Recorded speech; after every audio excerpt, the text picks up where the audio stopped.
তো হ্যালো বন্ধুরা, আশা করি তোমরা সবাই ভালো আছো। তো আজকে আমরা মাছ মারার জন্য এখানে চলে আসছি। এই যে পিছনে যে দেখুন, এই যে আজকে আমরা এখানে মাছ মারতে ছিপটা ফেলাই দিছি। ছিপটা ফেলার সাথে সাথে বন্ধুরা দেখুন, একটা মাছ উঠে গেছে।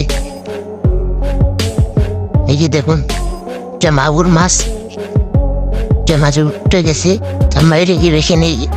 বন্ধুরা যারা এখনো লাইক এবং সাবস্ক্রাইব করে নাই, লাইক এবং সাবস্ক্রাইব করে পাশে থাকা বেল আইকন দিয়ে অন করে দেবো।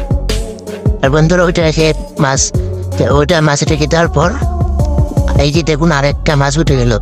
এইটা মাগুর মাছ বন্ধুরা দেখুন।